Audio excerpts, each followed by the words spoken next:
you describe yourself as a workaholic? Yeah, definitely. But I don't think you can't be not a workaholic when you're an independent musician.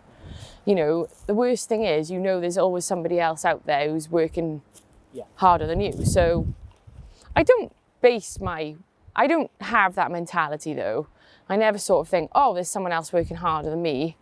I do it for the pure love. I do it because I'm like completely hooked and like obsessed, you know? Obsessed, maybe, yeah. And obviously it's around the album now and stuff as well. So, you know, I need to make sure that the productions I've spent so much time on get presented in the best way, and that takes a lot of time. Mm-hmm.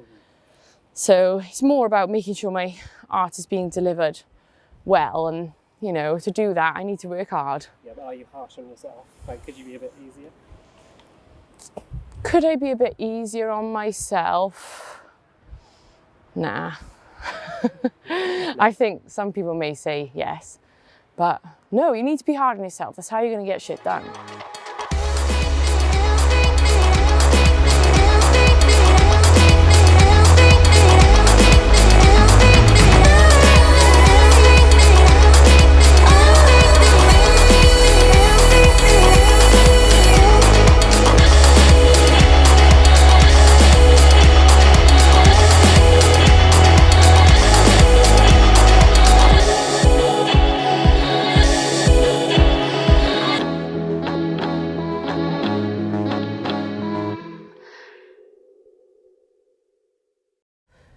So yeah, we've got the show very soon. Feeling super nervous actually.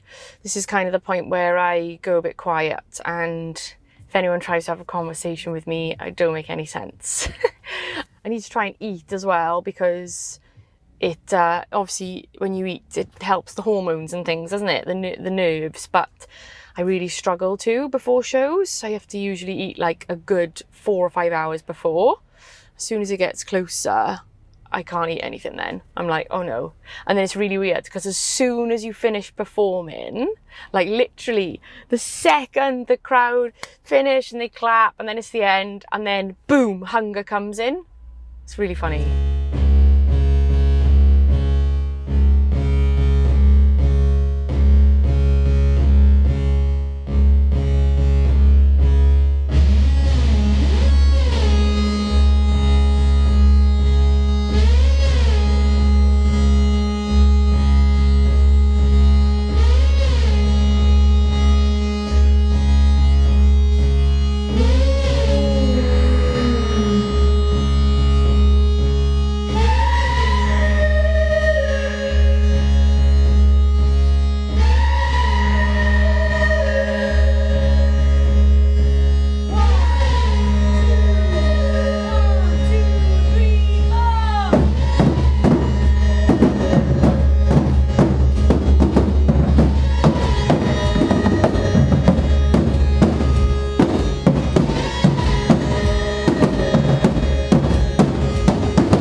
Why do you do it? Like, what's the drive? Why do you? Because you feel very nervous before going on stage. Why do you push yourself to get up there and go for it? I don't know why I do it. I think it's just in me, I think. Right guys, this is something special. Oh yeah, thank you. Got 2 now. So props to my amazing manager, Ben. Yes, Ben! I don't know where you are, but he sorted these out. We've got a very special, how many gigs is it? 2 gig USB stick with a very exclusive RKC sample pack on it. So yeah, so lots of vocal samples, some synth samples, some drums. So yeah, I'm going to be selling them for £8. T-shirts. How much the t-shirt? A tenner, I think. Is that right? Don't know. I have to check that one, but a tenner. And these ones, £5 for a key ring. Correct, actually, £4. There's just no other option. I just have to do it. And there's no better feeling, you know, and you're like, when the beats that you've made and the bass lines are like slamming.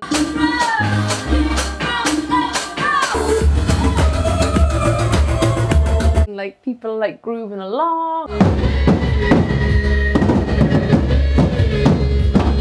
I don't know, it's just, yeah, I am really hooked. I think for me, it's not my job, it is my life, you know? So, it is my life, basically. That's how I live. I wake up every day and it's something, you know, whether it's practicing or doing your marketing or your socials or, yeah, it's my life. And like, yeah, and I've spoken to a few people as well, like, you know, as you get older, like it can be a sacrifice because, you know, your friends say, oh, we've got a hen do, we're going to book this, and you're like, yeah, cool. And then your gig comes in and then you're like, oh shit, can't come. Like, it's very hard to like commit to social plans, you know, it takes over. It's everything really. You've got a problem for every solution.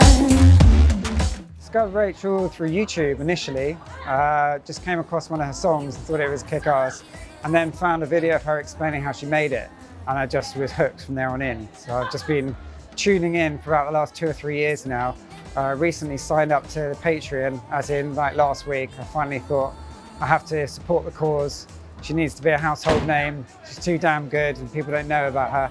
So I thought I need to put my money where my mouth is and actually just support her a little bit. And I'm so glad I have. I've seen her twice now and she's completely incredible, as everybody here will tell you tonight. So yeah, I'm hooked. I watch her YouTube sessions a lot because they're amazing, and also like I like to get tips off her, to be honest, because she's like at the top of her game in terms of what she does with electronics and also performing at the same time, like not being too like in what she's doing. Like she performs and also does all this amazing stuff with Ableton, which, you know, is awesome. So I wanted to see how she did that live, and also how she had a percussionist with her as well, because live drumming, it just brings that extra element, and it was just like mad energy. Yeah, it was awesome. I feel like Cold Toman. Why do you feel like Cold Toman? Dust in my studio, innit? If you want to use a mixing desk, you have to be a real professional like me. This is Cole in the studio. So, what time are you finishing tonight? Early? Fancy a drink? Let's use this crap mic guard for it. Super professional. Really pro. So for someone that has like no musical knowledge or, you know, doesn't get all this equipment and shit, can you just tell me, like in layman's terms, what it actually is you're doing when you're on stage? Okay, cool. So when I'm on stage, I'm basically live looping vocals and synths. So what I'll be doing when I'm on stage is I've got like 3 different synths, which are like keyboard instruments, and I'm singing. And what I do is I play sort of certain parts on the synth, and we'll get them to like repeat, so they like loop back. And then I'll build up sort of like the sonic, the background kind of instrumental part on stage, and then I'll sing the songs. And while I'm singing, I'll be like manipulating the vocals with effects, and yeah, like, you know, doing some filters, so like on stage and things like that. Yeah, so it's effectively just live looping with synths and vocals. Why do you say to people like, oh, you're just pushing buttons on a computer, that's not music? Oh yeah, some people say, yeah, you could just be sending emails. I mean, like, technology-wise, fine, yeah, you could just be sending emails, but, you know, there's a lot more to it than just the actual technology of it. I mean, you need to, like, write the music first, and then you need to, like, practice the arrangement, and, you know, there's technology and then there's the music, but the technology is the amazing thing that helps you to express yourself and express that music you've created. So it's not really like, you know, it's just tech, and without the tech, you wouldn't be able to do that expression, but without the music, you wouldn't have anything. So yeah, it's not just sending emails. What a stupid comment. Who said that? some dickhead on YouTube ages ago, but I was just like, oh, you're a loser. So yeah, if you're out there, dickhead, I'd like to see how you send emails. So we are at Reading Services. We've just, we're driving from London today back to Wales for the show in Cardiff tonight. Feeling pretty shattered actually. I can never sleep after a show. Like my brain revisits every scene and clip and synth part and chat to the audience. It's really painful actually. I just wish I could go off or yeah. So, but I'm gonna try and get like a toasty now, stuff my face and try and pass out in the car. Sounds like a good plan. Let's go. That's the plan. I'm going to try, I'll ask you a few more questions Yeah. as we go in, but Yeah, just cool. fail and just you keep walking. People are gonna think I'm like some friggin' superstar now with this, isn't it? Shut up. I need to, like, I'm feeling a bit croaky at the moment. I need to, yeah, make sure my voice gets sorted out for later on. Okay. Yeah, because obviously it's the first place it shows as well as in your vocals, like nerves and things like that. Yeah. So, but yeah, so I think I've had like 4 or 5 hours sleep, something like that. So Rock and roll, isn't it? rock and roll. It is actually rock and roll, even though it's not really rock and roll, but it is.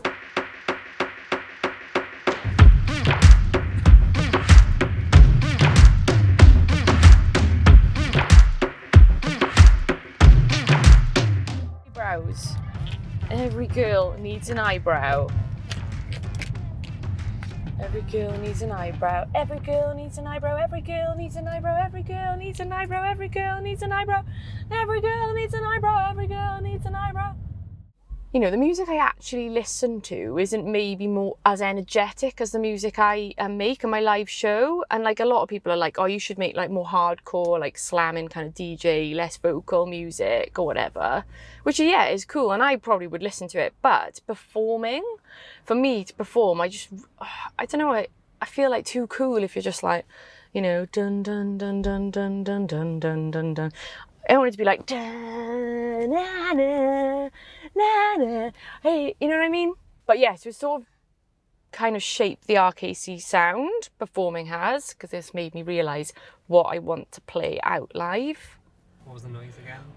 Na, na, na. I mean, that's trying to be the mini brew. I'm not really doing a good impression of it. I can't do it. I need it. This isn't your RKC Weekly. You do an impression of synth and you got to guess what the synth. Impression of a synth. I need to be a beatboxer, you know, when they go like, and they do all that bass noise. Actually, I'm really disappointed in my imitation of the mini root.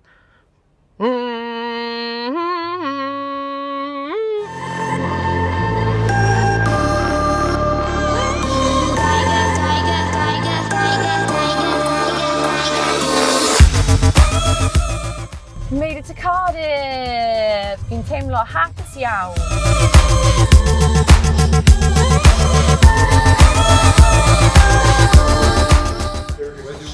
My voice is well husky.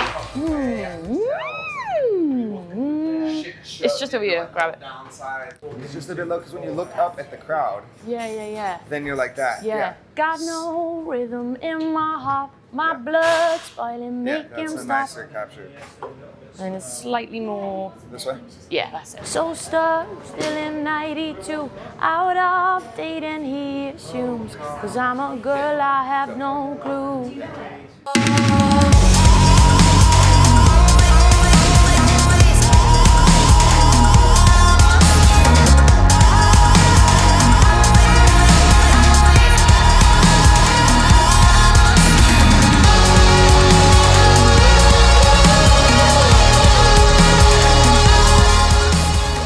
An email today just as I was sound checking, literally so excited.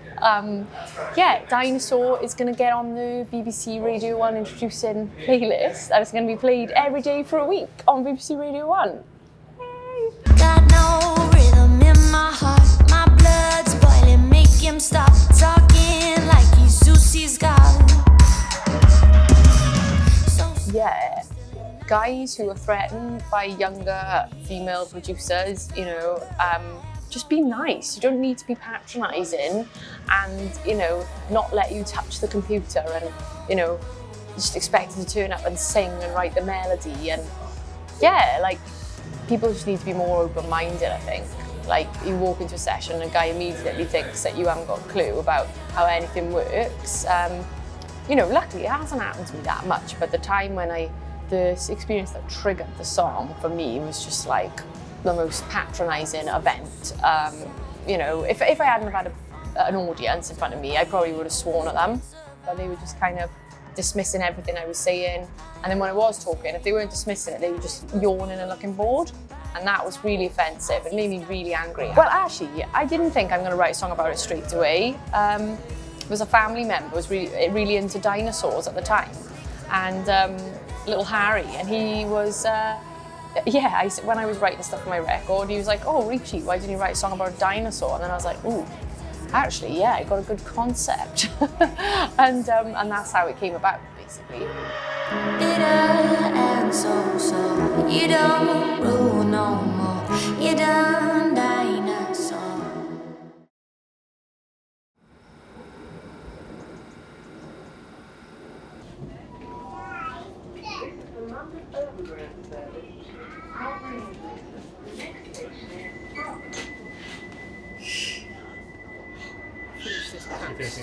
Yeah.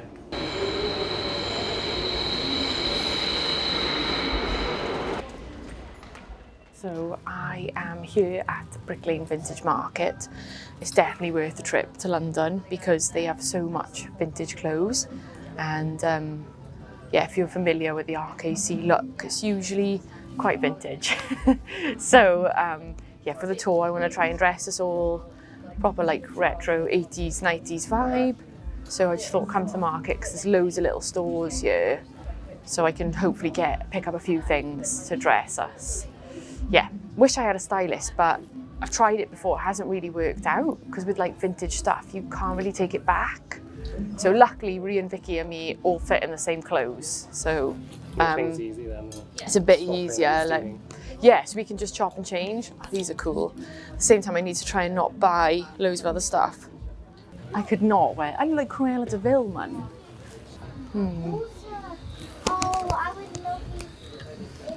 This isn't really RKC. Oh, nice. Can I see that again? That is definitely your launch album night, I think. No. Okay, well if it was, it would have to be Oh, I think, yeah, pink. Now we're talking. We could put me in this, Rhea in this, and Vicky in this. What do you think, girls? They would die. Where do they find these things? Whoa, this one's got shoulder pads. Right, you ready? Ta-da! So is there a conflict between Rachel and RKC, the persona? Oh yeah, definitely. Like, Rachel's pretty cool, as in like me, myself, is a bit more chilled out. And sometimes we'll just want to chill, but RKC is madly driven and pretty much overrules everything, unfortunately. Yeah. Is it like having two people in your head? Yeah, it is sometimes, but mostly RKC is the one who's ruling my mind. So what sort of thoughts does RKC think as opposed to Rachel? RKC will just be thinking of like what she's got to do next and all that. I feel like a dick talking in third person, but yeah, it's always like da-da-da. But me will just want to chill out and probably watch Bake Off, but that never happens. Say if I wasn't doing this whole like artist career, I mean, I don't know what I'd be doing really, but you know, like in like a few years' time, if you want to like sort of settle down and have like a family and things like that. But you know, with the RKC journey and stuff, it's like there is no room for that. There's no room for anything else. Yeah, and how does that make you feel? I mean, it's weird again, isn't it? Because I shouldn't really think about it because it's like in the future, but it does stress me out a bit. Sometimes I just try not to think about it. Just be like, oh, you know, just crack on. And you know, if I don't end up having a family, whatever, you know, I'm having a great time doing my career, so that's fine. But yeah, I think all women who are doing this kind of artist career and stuff this would cross their minds, you know, thinking about the future and everything. Obviously, like traveling and touring, and it, you know, I personally wouldn't want to be like leaving my family too much. You know, I've already don't see my family as much as I want to see them. So yeah, there is a conflict there, but it's a choice I made, isn't it? And you know, I've got like amazing fans and that totally support me in my journey, and I feel like I can maybe inspire other people to like have as much joy in music as I do, and liberate like especially people to go and like create performances which you may think you need a whole band to do and things like that. So if you can make a difference like that, then that sort of makes up for it, I guess. Manager Ben will actually kill me. Did you get outfits for tour? Yeah, what do you think? Like, great. I can't spend 60 quid on this. Yeah, no, a bit stressed to be honest. Forgotten pillows for camping, forgotten my stickers, forgotten all my merch. She spoke to Ree, she's hungover. Yeah, it's just classic, innit? Trying to do kick drums and stuff and then just forgetting everything. So I just hope that the show is good. But I'm in a mood at the moment, so... Is it mainly about the stickers, or is it You're hungry. I don't really get hangry though. I think I've seen you hangry before. Have you? Yeah. When? I'm pretty sure last time we were shooting. Yeah, I'm not like one of these mega like hangry people, but definitely a bit sulky right now because I forgot the stickers. So if you had the stickers in the car, you wouldn't be sulky? No, I'd be alright. Yeah, I don't believe that. Shush. We have positive thoughts and that helps. Does it? Helps if you got your stickers then. Yeah, stop winding me up about the stickers. You could say how I'm just like the moon, don't shake it from you. I can reveal it. I'm ashamed, hate how I hate this truth. So what's the plan then? It's 4:15. We're going to the tent now. Go to the tent. We're going to go and have a look at it for a start. Yeah, going to meet whoever's there, stage manager. Okay. And then you can do your... Come back in here, get changed, Yeah, you and do do that one whilst I rehearsal. go and get the car, yeah? Okay, cool. Right. Should we and Vicky come then? Yeah. Yeah. So we just arrived at Farm Fest, just at the campsite. Probably got like an hour and a half till we go on stage. We're just gonna go check out the stage now. And yeah, get in the zone, maybe do a little tent rehearsal, get changed, pee, really need pee. How does it feel when you turn up at a festival and you don't know what it's going to be like? I don't know, it's always this kind of, you know, I can't explain the feeling, but yeah, until I played my show, it's just kind of apprehensive, basically. And then after the show, it's like, yay! But before, it's always just quite stressful. Getting the gear on stage, just getting ready, getting changed, you know, without electricity and all that, can't do the hair. But yeah, it's all good, it's all good. Yeah,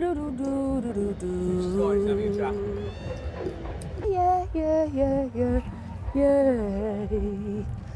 Yeah, yeah, yeah, yeah. Oh. No, no, no, no, no, no, no, no, no. Yeah. We're gonna smash it. I just go mad here. And I'm gonna finish it with that really high, and it will just ring, and then I'll just count you out. 2, 3, 4. What you've actually done is come out on 20 bars. I want you to stay now for the full 24 on snare and hat. Okay. And then, so it's 24 bars, and then just clap like this. Yeah. And do I hear anything in the music after? yeah, 24? you will. It will be, the hi-hat will stop, so you'll stop with the hi-hat. Okay. And then I'm going to do this little solo then. So just keep going.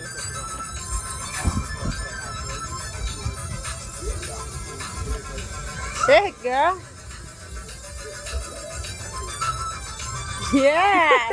And then, right, 10 to 5, okay. Yeah, cool, okay, should we put our outfits on Yes. then? I still really need to pee. Alright guys, this next song is about how music makes you feel. And for me, it's really good. And you know in life, when you haven't listened to a song for a long period of time, and you think, man, life is depressing, well this tune is about getting the music back into your veins. Somebody pump the bass back into my veins, and I breathe. I hope you're ready guys. Let's do a kick drum first.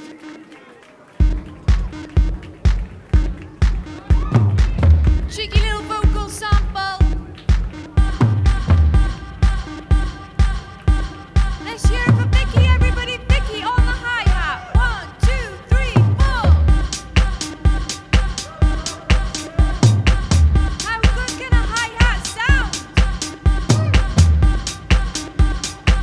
I'm gonna loop up some chords.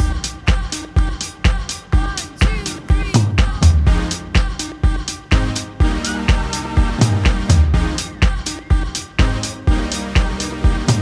Right, Bambus, I wanna hear you sing. Let's go. Yeah, yeah, yeah, yeah. Yeah, yeah, yeah, yeah, yeah. Yeah, yeah, yeah, yeah. Yeah, yeah, yeah, yeah, yeah. Yeah, yeah, yeah, yeah. Yeah, yeah, yeah, yeah. Oh no, the show was amazing. Like obviously when you start, you do a line check, so everybody kind of leaves and you have to kind of draw the crowd in gradually. But yeah, by the end of the set, it was like proper rammed, and yeah, everybody was vibing, I think. And like, I think I maybe talked too much on that show, but I don't know, it was just a great set. The energy was there, you know? It really is like an exchange of energy when you do a show. And the crowd were just on fire. Actually, Paper Tiger, like, whoa, they went crazy. It made me go crazy. You know, shows like that, it makes you think, oh yeah, that's why I do this. Like, to see people like vibing on your tunes and like, yeah. So, and sometimes it's scary because like my set is really up and down with tempos. So it can go from like 123 beats per minute down to like fucking 100 beats per minute. But it's cool, it's really hard to know like how to balance it, but I think it kind of worked well today. It felt really good.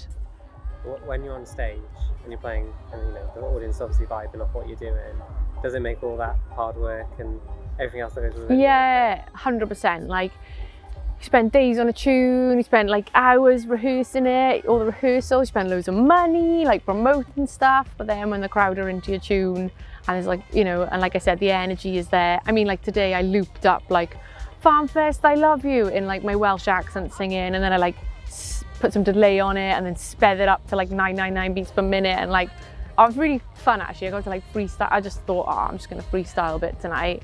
And because, you know, I'm like doing quite a lot of tech on stage, and like for a person who's not into technology, they probably haven't got a clue what I'm doing.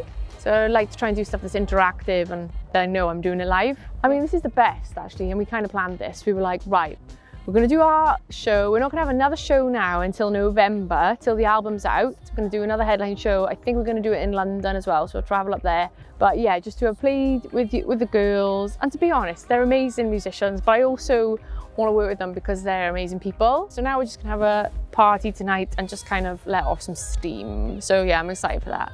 Can't go too crazy though, because we've got to, you know, work on Monday. That's fine, we'll power through. We'll power through, we'll power through.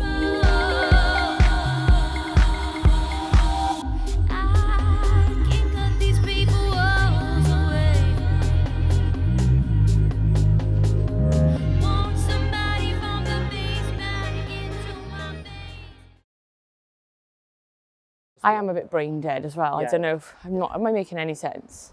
You make about 60% sense. I'm a bit brain. Understandable, considering. I'm a bit brain dead. I'm a bit like, sea, you know, good. sand, Sound good. sand good. So we are home. We're in Swansea. We're down Three Cliffs Bay. Got all the RKC crew here. Vicky, Billy, manager Ben, Jamie, and yeah, today we're just taking a moment to go,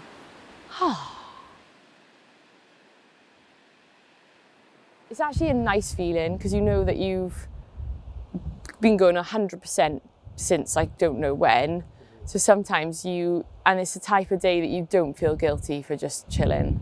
Do you often feel guilty for chilling? Yeah, so that's something I like really struggle with. It's just taking time to just be like, just have time off. So you feel you have to like earn your chill? Oh yeah, I've definitely earned my chill today. Yeah. So I don't care how slow the day goes. So your first EP was released on a label, and I wanted to ask how it compares now, not having that sort of label support and self-releasing. Yeah, so I was really lucky. Like the first sort of EP I dropped, got signed to Love Another, which was like a super cool like indie electronica housey label. But for my next single, I think it was just it wasn't an EP, it wasn't an album or anything. And I don't know if it was quite right for them. And I just wanted to, I didn't want to wait and like hold back and wait for someone else to sign it. I just wanted to kind of, keep putting music out because that was really important to me. And that song was a song called Ships. And then from that was Paper Tiger. And I sort of enjoyed the self-releasing process at the beginning. It was fun. But yeah, now though, like with the album, it's kind of a thing where I've got to a stage where I've just been self-releasing for a while. And, there's definitely like pros and cons. Like the pros are that you're in complete control. You don't have any label or A&R dude telling you to change anything or whatever. Then the cons are obviously like you don't have this big like financial backing or like a PR team that like actually can get results behind you, because as self-releasing artists I think we can be targets sometimes for like these absolute idiots in the industry who try and charge you thousands of pounds to be on Spotify playlists, to do the PR for you, and they've really got no obligation to get any results. And that can be a bit of a crazy, chaotic maze, really, I think, for us, like when we're self-releasing, because I've got to a stage now where I don't know who to trust, and I don't know whether, I don't really want to spend like £2,000 on a Spotify playlist plugger when that money could just be thrown in the bin, and they could just not get any results at all. And I think from that side of things, that is kind of hard, because people say, oh, how's your numbers? That's all they think about really. And you sort of say, well, I'm not on any big playlist, to be honest, because I haven't been able to pay. But from my perspective, I'm like, well, it's fine, because everyone who's actually listening to me on Spotify is listening to me because they're a fan and they actually like my music. And I think as a self-releasing artist, it makes you really appreciate your fans like so much, like to the point where one little message can actually like flip your day around and change how you feel about things. It's common knowledge in the industry. They say that it takes £1 million to break an artist, and when you think, man, I'm up against these artists that have been really lucky to sign these big huge deals, you sort of think, shit, am I doomed forever? But what are you gonna do? You're not gonna sit at home and cry, are you? I've made this music because I've needed to make it, and it makes me so happy. I want to put it out there. How much do you enjoy this lifestyle? Like, being completely honest, like right now, with the work balance and everything. It's like I don't really think about that. You just kind of are so busy, you just get on with it. I mean, obviously, it's cool. I don't have to wake up at a certain time every day and go to a shit job that I hate. So that's cool. And I get to do what I want. But I think on the flip side of that is you have a lot of work to do, because if you want to stay kind of in the game, you can't be posting on Instagram once a week. Do you enjoy your lifestyle? Like, yeah. Because you seem, there's points where you get very stressed. I mean, there has been some really stressful points this year where it does feel like, what is the point, I've worked with some people this year that hasn't really worked out and made a big mess, and it gets really depressing and annoying. The album campaign is called Faith Over Fear, and I really hope that you are going to love it and not hate the music industry as much as I do. But it's only when you do the shows and you're with the girls and like stuff works, then you're like, and then you actually put your art out there, you feel proper proud. And I definitely don't take enough time to clock stuff and go like, oh yeah, this is awesome. But no, I do though. But they just don't. Always going like a million miles per Yeah, hour. I've always just got something other crap to think about. So But how often are you present in the moment? not enough. When I'm rehearsing, that's pretty, like, when I'm doing like new arrangements, live arrangements, like, I love that, because you sort of get to be as creative as it is, you know, and also being in the studio as well. But obviously this year, making a record and stuff, you know, self-releasing, independent artist, there's been, I've had to kind of sacrifice a lot of like the music time for promotion time. Yeah, so when I'm making music and I'm playing and I'm doing all that, it's the best, you know? It's funny because you still feel like a child, because some people say, why don't you have a day off? And I'm like, do you know what? Actually, I've got a day free where I'd love to go make some music. So yes, I obviously love that side of things. But yeah, all the promotional and things like that can be mentally challenging because it's quite relentless. The promotion, it would be amazing, obviously, if I had like loads of money and I could pay someone to just take care of all of that for me. But you know, that's not reality, is it? And I do try and remind myself that like success in life is, you know, not like sort of these things you achieve, but it's actually like daily happiness. So yeah, I do need to be more present. I need to read Power now again. It's true. People think, oh yeah, like music, pop star, whatever, glamorous life. There's a lot of us, and you know, it's really tough. And I think, yes, you can be talented, and there are so many amazingly talented people in the world, but I think you need to, if you are going to do this for a career, you have to accept that you need to work your ass off, because not only do you need to work your ass off to like be present and doing all your own online stuff all the time, but you also have to be able to like have cash to pay for things. So you also need to do a job, like a proper job. Like, you know, I've taught piano for so many years, and I'm just now doing my Patreon. I do a bit of composition work, production music, things like that. So it's very hard, because you have to balance your artist sort of creativity and passion projects, which is kind of what it is, with the real world. And that's what I've had to do all these years. And in some ways it keeps you really grounded, and you know, you appreciate it more, but also it does mean you have to work 24/7 pretty much. But yeah, just be prepared to go and like friggin' like smash it, because you really have to work hard. And at least I can look back in like 20 years time and be like, well, I give it my all, you know?